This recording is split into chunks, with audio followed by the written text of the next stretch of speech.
We are delighted to have the Washed Ashore Art to Save the Sea exhibit here. It's actually making its East Coast premiere. And so what you see here are several sculptures that have actually been created from marine debris that was gathered mostly from the Oregon coast. The thing that's really fun about this exhibit is it's interactive.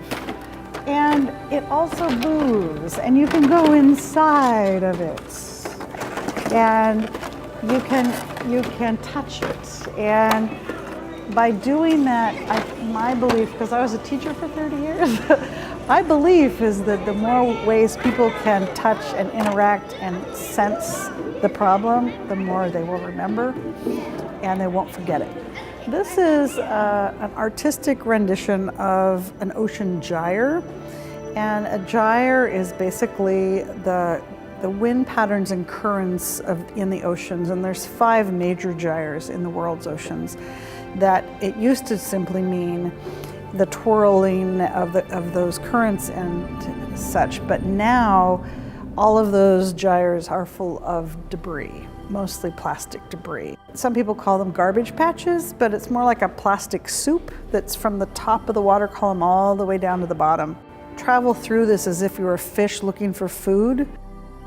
This is a beach toy. There's buoys, there's toothbrushes. And of course, this is done in an artistic way to make you want to go into it. If it looked too ugly, you wouldn't want to come through it. So that's kind of the idea. We have some the netting that you find. There's a lot of ghost nets in the ocean that are left behind that get loose. We call her Tula, the turtle. And she is representing the plight of the turtles in the ocean. There are really a lot of things that are hurting the turtles in the ocean that are related to the plastic pollution problem. Most turtles eat jellyfish, or we call sea jellies.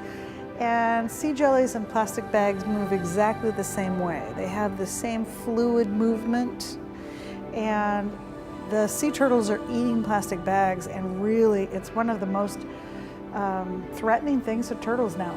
And these wonderful creatures also are endangered by the stuff this one's sitting on. These styrofoam pieces that end up looking like fish eggs when they're all broken into little pieces. One of the things that's unique about Washed Ashore and the sculptures is that these are all made by community members with my guidance. I do the designing. I do all the heads of the turtles and the animals. There was a garbage can lid that washed ashore and came in, and I looked at it and went, that's got to be the turtle's head. A lot of the garbage is coming from rivers and cities out to the ocean. It's not always the fishermen and the boating industries. NOAA estimates that like 80% of the garbage that's found on beaches is coming from land. It's very common that we see bottles that have been chewed and just the harder plastic is left behind. And the fish really are eating plastics, and it really is getting in the food chain. This is still the thing that gets me more than anything, is when I've come across these pieces and I just think about, you know, the animal that ate this.